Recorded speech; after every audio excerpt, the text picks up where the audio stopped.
bien, bonjour à tous. Alors, comme vous l'avez noté depuis quelques mois, je suis dans une série sur l'évangile de Marc qui va se terminer aujourd'hui pour nous. Mais rassurez-vous, l'évangile n'est pas terminé puisque nous sommes au niveau du chapitre 2, versets 1 à 11. C'est un texte qui m'a particulièrement enthousiasmé. Cette préparation a été pour moi une grande bénédiction. Donc, ce n'est pas la peine de tourner autour du texte, nous allons le lire. Marc chapitre 2, versets 1 à 11, dans la version du Semeur. Quelques jours plus tard, Jésus se rendit de nouveau à Capernaum. On apprit qu'il était à la maison. Une foule s'y rassembla si nombreuse qu'il ne restait plus de place, pas même devant la porte. Et Jésus leur annonçait le message de Dieu. On lui amena un paralysé porté par 4 hommes. Mais ils ne purent pas le transporter jusqu'à Jésus à cause de la foule. Alors, ils montèrent sur le toit en terrasse. Ils défirent la toiture de la maison au-dessus de l'endroit où se trouvait Jésus, et par cette ouverture, ils firent glisser le brancard sur lequel le paralysé était couché. Lorsqu'il vit quelle foi ces hommes avaient en lui, Jésus dit au paralysé : « Mon enfant, tes péchés te sont pardonnés. » Or, il y avait assis quelques spécialistes de la loi qui raisonnaient ainsi en eux-mêmes. Comment cet homme ose-t-il parler ainsi ? Il blasphème. Qui peut pardonner les péchés si ce n'est Dieu seul ? Jésus sut aussitôt en son esprit les raisonnements qu'ils se faisaient en eux-mêmes, et il leur dit : « Pourquoi raisonnez-vous ainsi en vous-même ? Qu'y a-t-il de plus facile ? Dire au paralysé : tes péchés te sont pardonnés, ou bien lève-toi, prends ton brancard et marche. Eh bien, vous saurez que le Fils de l'homme a sur la terre le pouvoir de pardonner les péchés. Alors, il déclara au paralysé : je te l'ordonne, lève-toi, prends ton brancard et rentre chez toi. Aussitôt, cet homme se leva, prit son brancard et sortit devant tout le monde.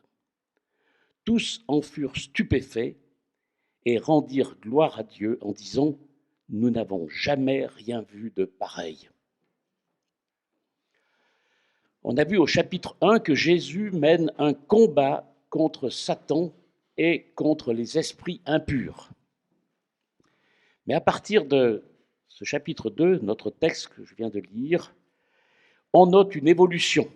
Les adversaires de Jésus ne sont plus seulement des êtres spirituels, mais ce sont aussi des êtres humains.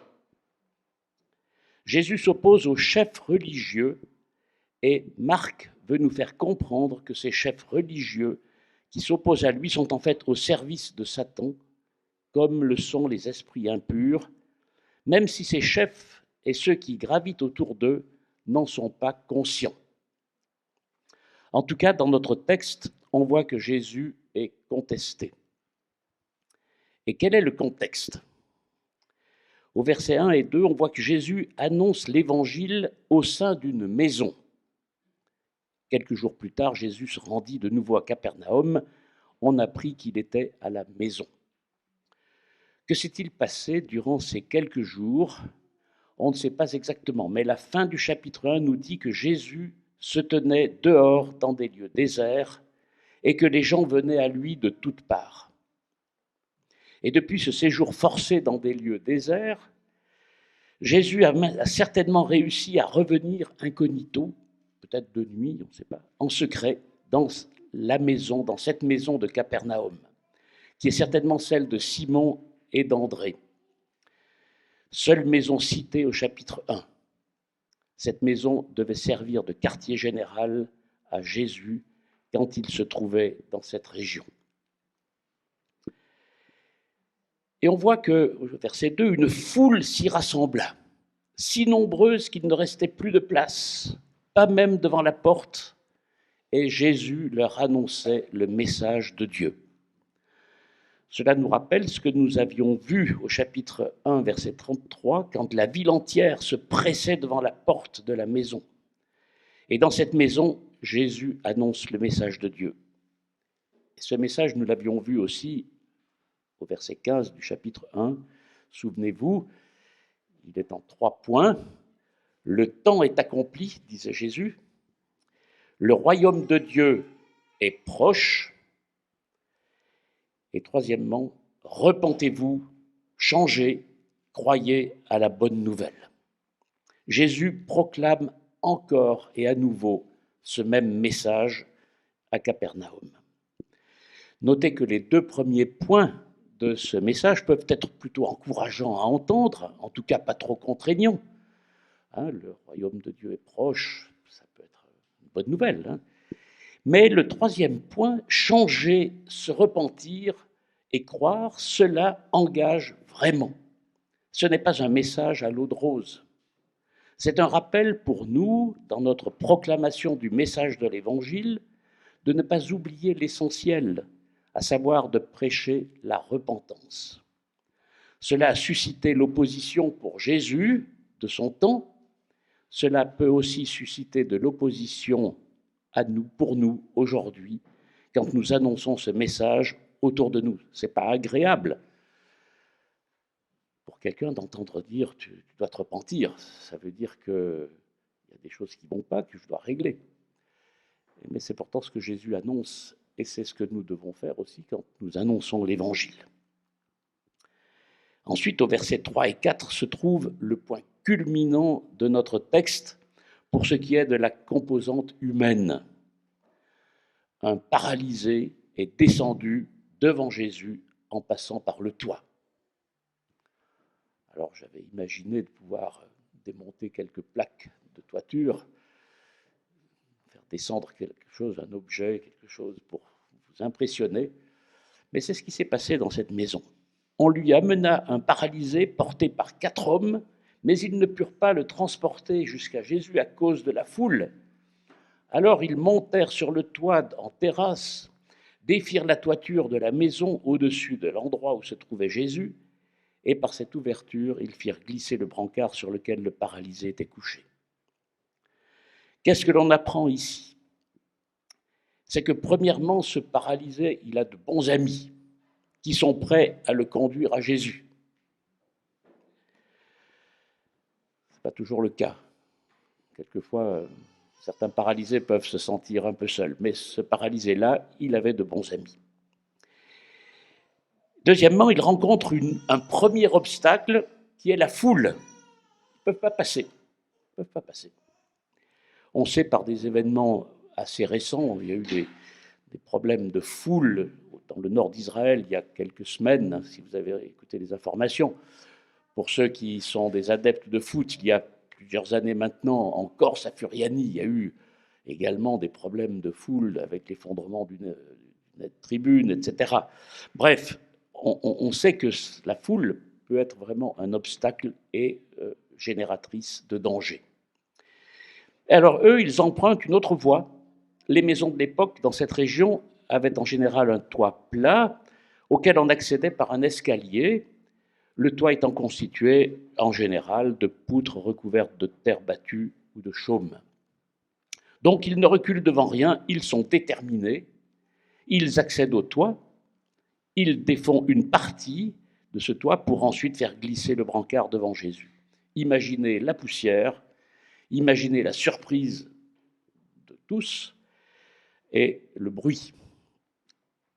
Et on voit au verset 5 que lorsque Jésus vit quelle foi ces hommes avaient en lui, il dit au paralysé, « Mon enfant, tes péchés te sont pardonnés. »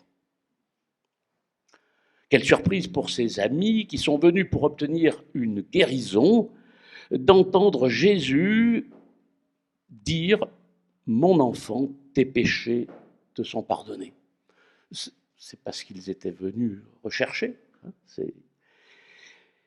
Jésus, nous sommes venus pour la guérison de notre ami paralysé.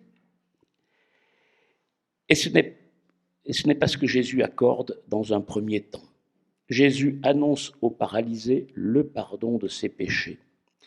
il voit la foi de ces gens, de ces 4 hommes, et certainement aussi celle du paralysé, et Jésus prononce là une parole incroyable, revêtue d'une immense autorité, et en même temps pleine de tendresse. Et il commence en disant « Mon enfant ». Vous imaginez le contraste. « Mon enfant ». Ici, Jésus ne fait pas que de déclarer, par exemple, que Dieu va te pardonner tes péchés. Non, en disant « tes péchés te sont pardonnés », cela induit le fait que Jésus pardonne lui-même les péchés du paralysé. Le pardon se produit et c'est immédiat. Et c'est précisément cette affirmation et cette réalité qui suscite la réaction des spécialistes de la loi, versets 6 et 7. Et un conflit se développe alors entre Jésus et ces spécialistes de la loi. Verset 6.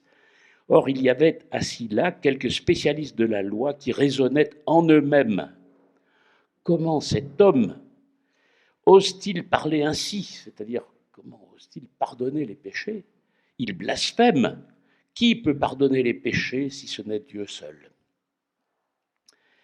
Qu'est-ce qu'ils font là, ces spécialistes de la loi, ces scribes, dans la maison de Simon et d'André? Le texte ne le dit pas, mais ils sont certainement là comme enseignants officiels de la synagogue qui est toute proche pour surveiller et contrôler ce qui se passe et ce qui se dit. Après tout, Jésus enseigne et ils veulent s'assurer que sa doctrine est conforme à la loi. Pour ceux qui, peut-être parmi nous, certains sont allés en Israël, et la maison de Simon est toute proche de la synagogue de Capernaum. Et peut-être que les spécialistes de la loi, eh bien, ils faisaient partie de cette foule qui suivait aussi Jésus. Mais voilà, ils étaient là, en tout cas. Et il est intéressant de noter qu'ils sont aussi assis. Bon, ils avaient peut-être une certaine dignité. On peut plutôt penser que l'ensemble des autres auditeurs, spectateurs étaient a priori plutôt debout. Bon, c'est des petits détails, hein, mais ça souligne, je dirais, une certaine importance de ces personnages. Et alors, les scribes, le texte nous dit le texte, raisonnent en eux-mêmes. Ils raisonnent en eux-mêmes. Ça veut dire qu'ils ne réagissent pas ouvertement. Ils n'interrompent pas la séance de guérison en disant « Ouh là là, et doucement, la loi ne dit pas ça ». Non, non, c'est quelque chose qui se passe dans leur tête. Comment cet homme ose-t-il parler ainsi? Il blasphème. Qui peut pardonner les péchés si ce n'est Dieu seul? Alors sur ce point, en fait, les spécialistes de la loi n'ont pas tort. Il est clair que Dieu seul peut pardonner les péchés. Et à l'époque, on attendait le Messie. Et on ne pensait pas que le Messie pardonnerait les péchés. Seul Dieu est apte à le faire.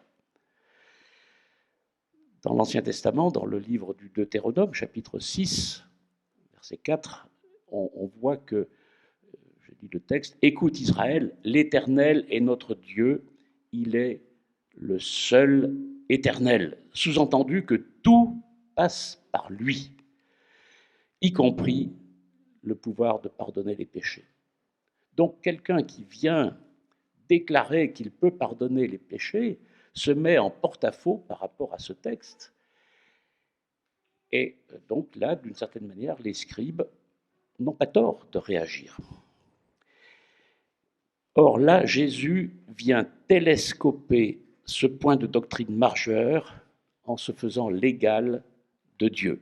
Il s'arroge une prérogative divine qui est celle de pardonner. Et selon la loi juive, se faire l'égal de Dieu, c'est le blasphème. Et aujourd'hui encore, c'est toujours le cas. Et tout blasphème, selon la loi juive, mérite la peine de mort. Vous n'avez qu'à parcourir le livre du Lévitique, chapitre 24, et vous trouverez des affirmations dans ce domaine.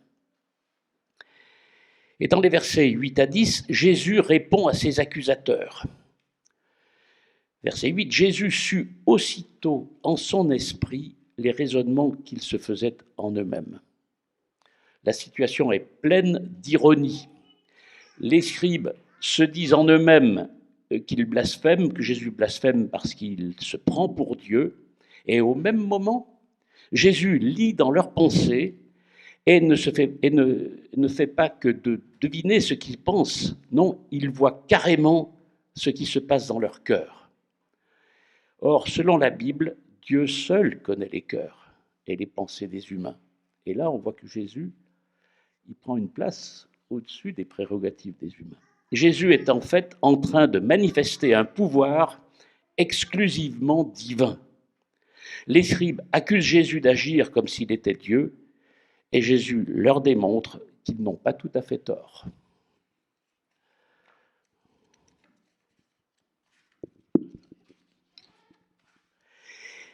Et il poursuit à la fin du verset 8 en leur disant « Pourquoi raisonnez-vous ainsi en vous-même ?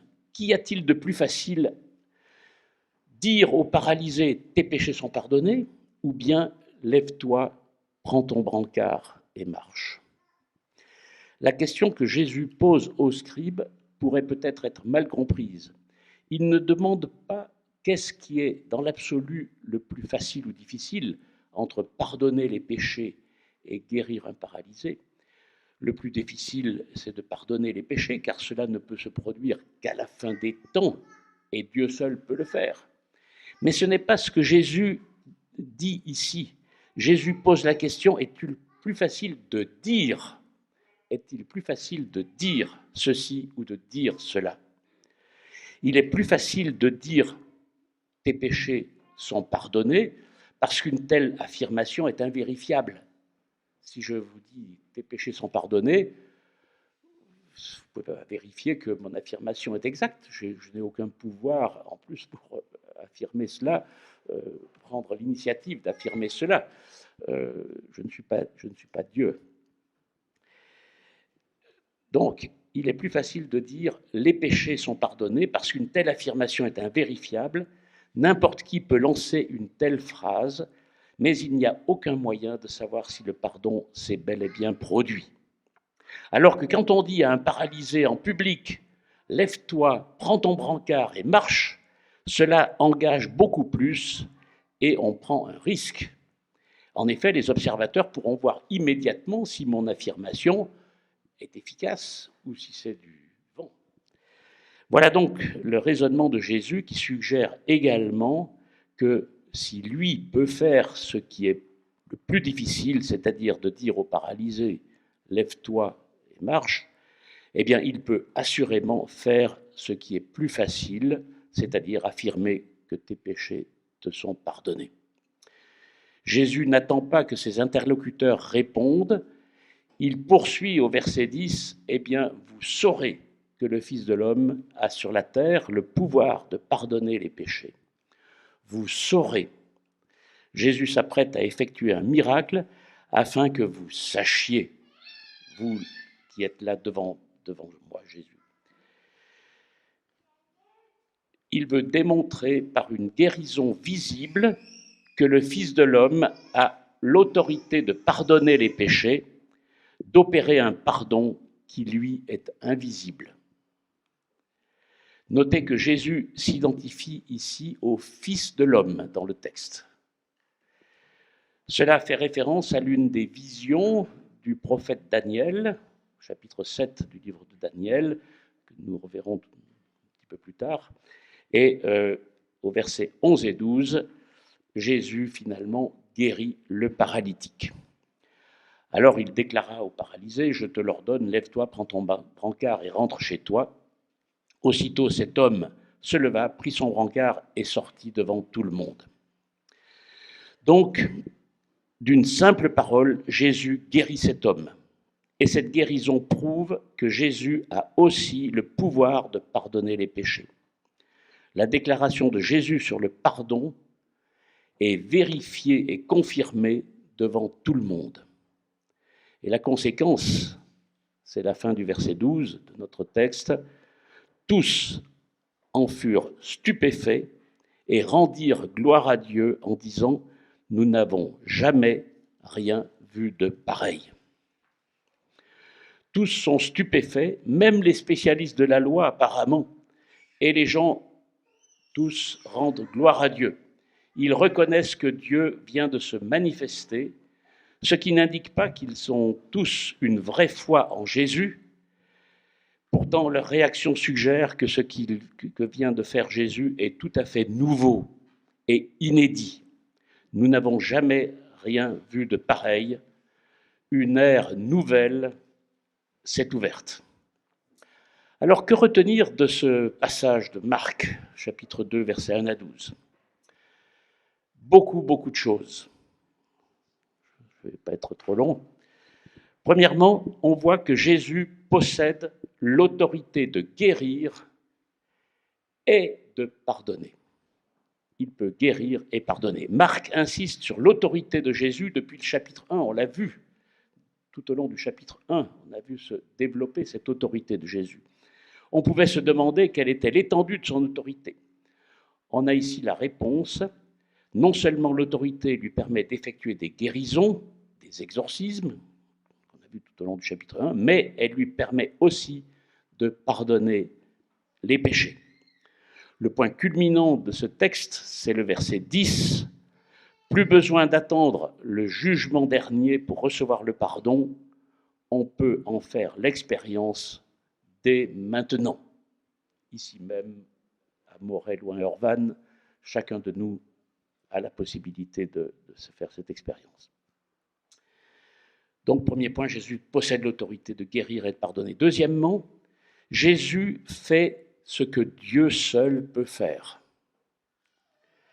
En effet, Dieu seul peut pardonner, et Dieu seul connaît les pensées des gens. Pour savoir ce que pense Isaac ou Herbert, moi je ne sais pas ce qu'il pense en ce moment, mais Dieu le sait.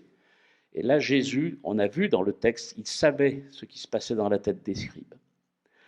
En fait, le texte est caractérisé par une ambiguïté volontaire et riche. D'une part, Jésus agit comme s'il était lui-même Dieu, et d'autre part, en fin d'épisode, les gens rendent gloire à Dieu, c'est-à-dire au Père, et non pas à Jésus lui-même. La divinité de Jésus est donc suggérée par le texte sans encore être explicitement affirmée. Nous, chrétiens d'aujourd'hui, en lisant cet épisode, on sait que Jésus est divin et Dieu. Mais ce texte le montre bien et on peut être admiratif de la diplomatie et de la pédagogie de Jésus qui y va progressivement pour faire comprendre qui il est au peuple. Troisième chose que l'on peut retenir, c'est que Jésus est le Fils de l'homme mentionné dans le livre du prophète Daniel, comme je l'ai dit tout à l'heure. Au verset 10, ce titre de Fils de l'homme apparaît pour la première fois dans l'évangile de Marc. Quand Jésus dit « Eh bien, vous saurez que le Fils de l'homme a sur la terre le pouvoir ou l'autorité de pardonner les péchés. » À plusieurs reprises dans l'évangile, Jésus se désigne lui-même comme Fils de l'homme. Cette expression, donc, comme je l'ai dit, provient d'un texte, d'une affirmation du prophète Daniel, chapitre 7, verset 7. Je vais vous le lire. « Je regardais encore dans mes visions nocturnes. Sur les nuées du ciel, je vis venir quelqu'un semblable à un fils d'homme. Il s'avance jusqu'au vieillard âgé de nombreux jours, et on le fit approcher devant lui. On lui donna la souveraineté et la gloire et la royauté, et tous les peuples, toutes les nations, les hommes de toutes les langues lui apportèrent leurs hommages. Sa souveraineté est éternelle, elle ne passera jamais, et quant à son royaume, il ne sera jamais détruit. » Jésus s'identifie au Fils de l'homme décrit dans ce texte de Daniel que je viens de lire, qui est d'origine céleste. Mais c'est sur la terre déjà qu'il manifeste son autorité royale en pardonnant les péchés. Quatrième point qu'on apprend dans ce texte, c'est que en même temps, Jésus inaugure une ère nouvelle. C'est la raison pour laquelle les gens disent « on n'a jamais rien vu de pareil ». En fait, cette ère nouvelle, c'est le début de la réalisation des prophéties d'Ésaïe, de Daniel et d'autres prophètes, en particulier avec le pardon des péchés. Jésus concrétise d'une certaine manière cette vision d'Ésaïe, que l'on voit au chapitre 33, on ne va pas le lire, mais si vous avez un peu de temps chez vous, vous pourrez parcourir ce chapitre 33. Dieu dit, en fait, Ésaïe nous dit, mais c'est moi seul qui efface les transgressions, par égard pour moi-même, je ne tiendrai plus compte de tes péchés. Il reprend des paroles de l'Éternel. Donc, notre texte de Marc 2 concrétise avec Jésus le début de la réalisation de ses prophéties sur le pardon des péchés et sur le rétablissement des boiteux. Dieu seul peut pardonner les péchés, ce qui prouve bien le statut particulier de Jésus. Un cinquième point qu'on apprend, c'est que Jésus est populaire, c'est évident, mais on voit aussi qu'il est contesté. Il était contesté déjà au chapitre 1, mais il l'est encore ici, au chapitre 2, et il le sera jusqu'à la fin. Autre point, c'est que l'accusation de blasphème par les scribes anticipe ce qui va se passer au moment de la passion de Jésus. À la fin du chapitre 14 de l'évangile de Marc, devant le Sanhédrin, Jésus sera encore accusé de blasphème. Il l'est dès le chapitre 2, il l'est au moment de sa passion. Donc on entrevoit dès le début du chapitre 2 de Marc l'apparition, l'ombre de la passion de Christ. Un autre point, c'est qu'il existe un lien entre la maladie et le péché. Alors là, je vais être très prudent. On présente un homme paralysé à Jésus et la première chose que Jésus lui dit, c'est « tes péchés te sont pardonnés ». C'est comme si Jésus disait « je ne vais pas me contenter de traiter le symptôme, je vais régler le problème à la source ». Cela ne signifie pas qu'il y a un lien direct entre les péchés précis de cet homme, dans la vie de cet homme, et sa condition physique. Mais à l'échelle du monde, à l'échelle de l'humanité, c'est bien l'entrée du péché dans le monde qui a causé toutes les maladies et toutes les souffrances physiques. De plus, il existe un lien entre le pardon et la guérison. C'est la suite logique du point précédent. N'oublions pas que le message de Jésus proclame que le royaume de Dieu est proche. Quand Jésus est là, le royaume de Dieu est là aussi. Quand Dieu manifeste son règne, c'est toute la création déchue qui est rétablie. Dans le royaume de Dieu, le pardon et la guérison sont offerts et vont de pair. Certes, tous ne sont pas guéris tout de suite, parce qu'on attend toujours la plénitude du royaume, mais certains le sont pour illustrer de manière éclatante que le rétablissement de toute la création a déjà commencé. Un autre point encore, c'est que Jésus guérit et pardonne en réponse à la foi. La situation est particulière ici parce que la foi des amis du paralysé est mise en avant. Néanmoins, c'est lorsque Jésus vit la foi de ces gens qu'il intervient de façon salutaire. Comme dans bien des situations de l'évangile de Marc, la foi est associée aux guérisons. Mais la foi est plus qu'une disposition intérieure. Elle agit et se manifeste par une détermination qui surmonte les obstacles. Ces hommes remplis de foi sont prêts à tout et ils font preuve d'un acharnement exemplaire. On voit aussi dans ce texte que parfois la foule peut être un obstacle. Ici, elle bloque les 4 amis. Mais bon, voilà, la foule était là.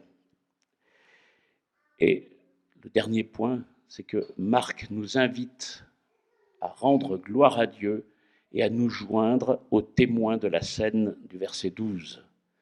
Tous étaient émerveillés, ils n'avaient jamais rien vu de pareil. Le message central de notre texte, eh bien, c'est qu'en guérissant un paralysé, Jésus démontre qu'il possède l'autorité divine pour pardonner les péchés. Quelles applications pratiques pour terminer pour nous aujourd'hui? Eh bien, la première application, c'est que nous sommes invités à louer Dieu, à louer Jésus, qui peut pardonner, parce que Jésus est le Fils de Dieu, il est divin. Ce texte est un appel à la louange et à l'adoration. Et j'espère que vous aurez ressenti ce que j'ai vécu, moi, en préparant cette prédication, de ce côté extraordinaire de Jésus. Voilà. Le deuxième point pratique, c'est que nous sommes invités à goûter au pardon et nous sommes invités à demander et à attendre la guérison. Goûtons au pardon de Jésus dès maintenant. Nous n'avons pas besoin d'attendre d'être au ciel pour bénéficier du pardon. Si vous êtes accablé par le poids d'un péché, d'une situation de péché, sachez que dès aujourd'hui, Jésus peut vous en délivrer. Peut-être que les conséquences du péché, si, je ne sais pas, si vous avez eu un accident à cause d'une bêtise, une infraction volontaire, vous avez un bras en moins, votre bras en moins, il ne va pas repousser. Mais vous serez pardonné. Et nous sommes invités vraiment à jouir dès à présent de la réalité et de la profondeur du pardon. N'attendons pas. Demandons aussi la guérison physique si nous sommes malades. C'est ce que nous demande la parole. Demandons-la aussi pour nos amis. Il arrive que Jésus nous procure dès maintenant le rétablissement physique, y compris de façon miraculeuse. Et dans cette époque où le royaume est inauguré, mais pas encore complètement manifesté, Jésus ne guérit pas toujours forcément instantanément. Attendons avec patience notre guérison future dans la plénitude du royaume où nous aurons un corps qui fonctionnera parfaitement. Et là, je crois que je l'ai déjà mentionné, mais il se trouve que ma première monitrice d'école du dimanche qui m'a enseigné quand j'étais enfant, comme les petits enfants qui sont sortis tout à l'heure, ma monitrice est décédée il y a à peu près 2 mois. Et j'ai pu assister à l'enterrement par Zoom. Et le témoignage qui a été donné, c'est que cette monitrice, et j'ignorais ce témoignage, elle s'est convertie grâce au témoignage de sa propre grand-mère. Cette grand-mère, elle était grabataire, paralysée, mais elle avait une foi extraordinaire. Et elle chantait très souvent dans la journée. Petit inconvénient, c'est qu'elle chantait faux. Et elle a dit à cette monitrice, qui était sa petite fille, « Quand on sera au ciel, je marcherai et je chanterai juste. » Voilà. Nous serons rétablis complètement avec le royaume de Dieu. Un autre point encore d'application pratique, c'est que agissons avec foi. Venons à Jésus et conduisons d'autres personnes vers lui. Comme l'ont fait ces hommes, ces 4 hommes, nous pouvons accompagner nous-mêmes tel ou tel qui serait dans une forme d'incapacité de venir même pratiquement à Jésus. Donc, prenons soin les uns des autres pour conduire à Jésus. Et enfin, ne nous laissons pas arrêter par la foule. Osons nager à contre-courant comme ces 4 hommes. Apprenons à être différents et à compter sur Dieu. Je vous invite à la prière. Seigneur, merci de nous avoir montré Jésus par ce texte puissant. Nous célébrons le fait qu'en tant que Fils de l'homme, il a déjà l'autorité sur terre pour pardonner les péchés. Et merci parce que nous en bénéficions. Que notre foi en son autorité et en sa compassion se traduisent par des actions concrètes de notre part. Donne-nous le courage et la détermination de ces 4 hommes pour venir à Jésus et pour amener des gens vers lui, parfois envers et contre tous. Au nom de Jésus. Amen.